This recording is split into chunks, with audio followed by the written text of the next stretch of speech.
everyone. April's update on energies that we need to be aware of for the upcoming month. It's always a pleasure to share these with you, and I've had quite a lot of input about April, so I'm going to give you the overarching views of it, and then during this month, if it feels pertinent, if the energies are budging into me, then I'll share some more videos on this. By the way, if you really like any of these energy updates or any other video that I'm going to be posting up, please hit the subscribe button, and if you want to be notified of when they go up, select the notification bell as well, and job done. Okay, so oh my god, the energies this month are overlapping with various messages that have been thus far this year, but also quite a lot of new things coming in. The first thing I spoke of was acts of service. So she's just asking you to sit with that sentence, acts of service. So which acts of service from another or an organisation or the world or the cosmos can you receive for yourself?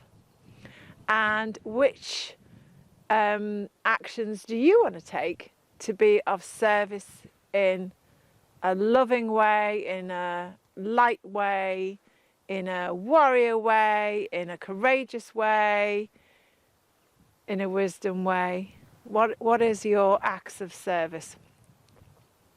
The other one she spoke of was contentment. Finding ways and moments and seconds during the day where you can allow yourself to settle into the feeling and emotion of contentment. Another one was time to pull up your boots. She was like, sink your feet into the Mother Earth, put on some earth boots. For some of you, she was saying, you're that sort of distant from your heart. Some people are that floaty and up and out of their bodies for all sorts of reasons, that she was advising us to make decisions in our life from that point of view. Doesn't always have a feeling with it, doesn't always get the gut feeling towards things. So first and foremost is to put your earth boots on.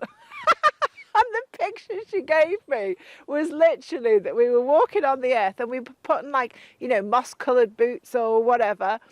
And for some people they were coming over the knees, and for other people they were thigh boots. And one or two of us were almost like a sleep suit. So she was like, get that earth up over, zip yourself in.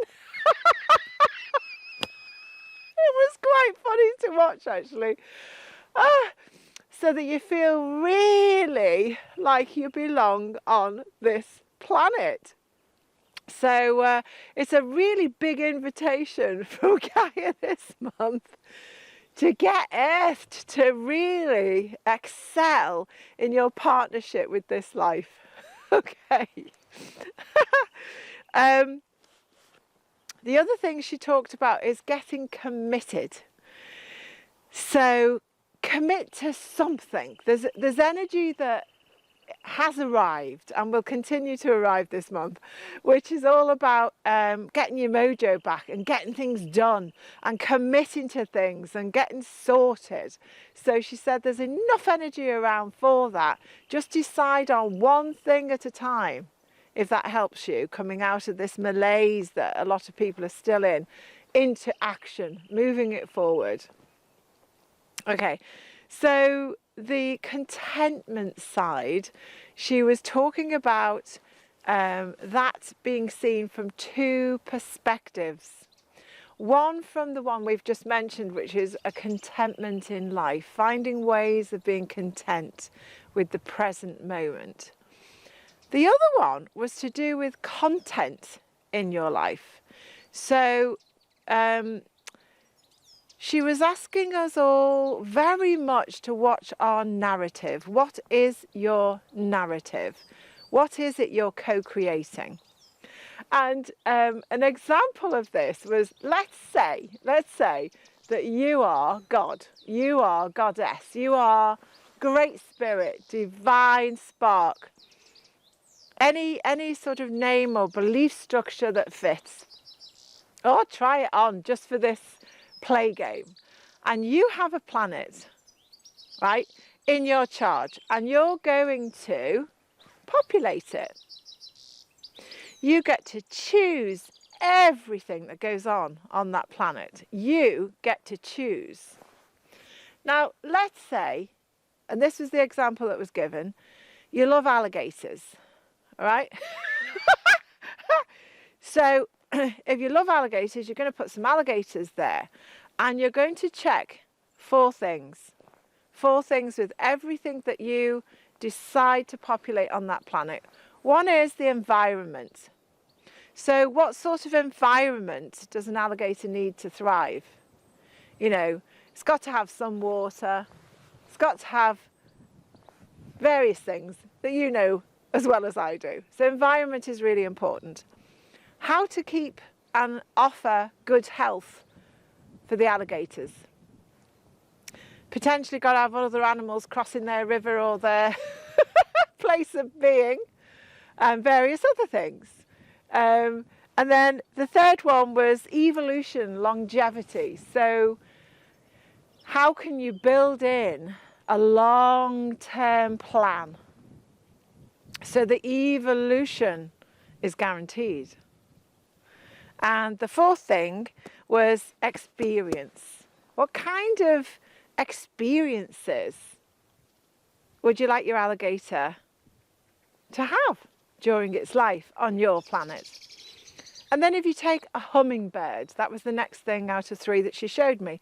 Hummingbird, what does the hummingbird need? The environment's going to be lots of gorgeous smelling, nectar-filled flowers. You know, what about the whales of the world? Going to need some big bodies of water for the whales to travel around. Going to need plenty of things to eat and be healthy with, clean water. How can we look at the evolution and the long-term plan? So if you imagine that, and now you take it to yourself.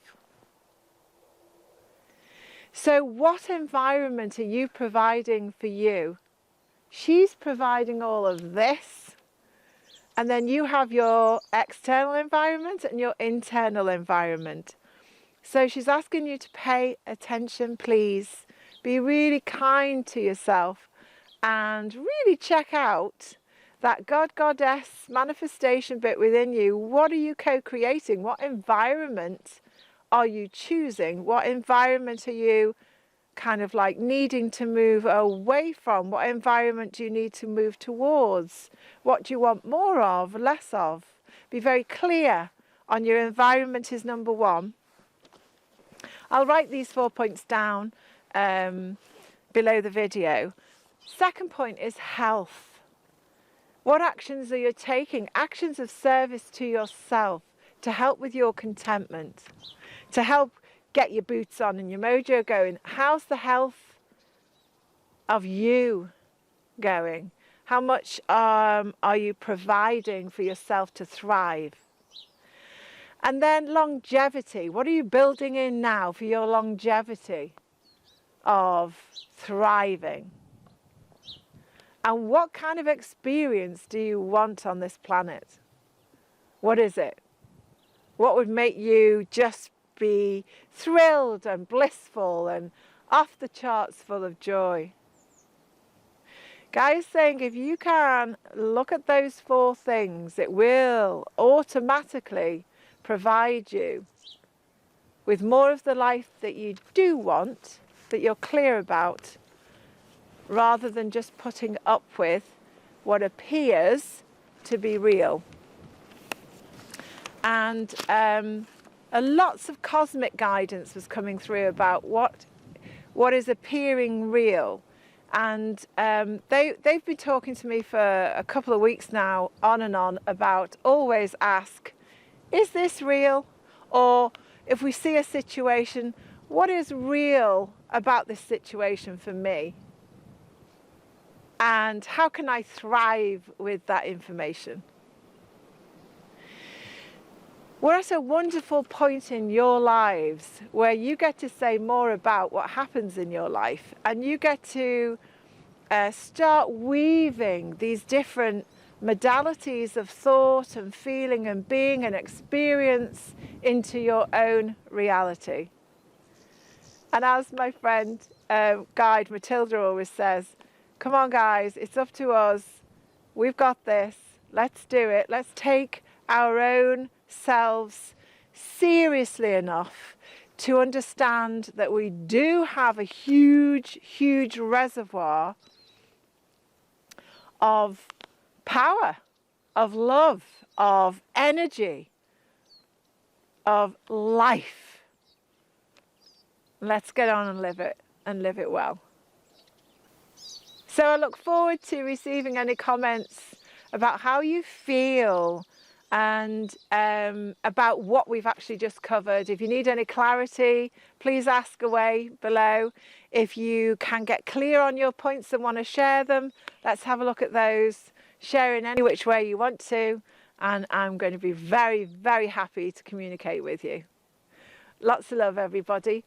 I just wanted to actually finalize this, and because I wanted to share this magnolia. It's called Stellata Star. And I looked up just before coming to record this about, you know, the spiritual meaning really of magnolias. This is a favourite because it comes out first usually. And it stands, particularly in Chinese medicine, for purity and nobility. And I thought that went really well with the message of today for the month, because it's about, you know, when Gaia said, have a little look at your narrative. What are you saying to yourself and the world? You know, add a bit of nobility in there, see what comes up for you. And the other thing that it stands for as well is independent thinking. Independent thinking. So purity wishes to you, nobility wishes to you, independent thinking, so that you can grasp the knowledge and the wisdom that you are, and decide for yourselves what it is you stand for and you want in this life. That's love.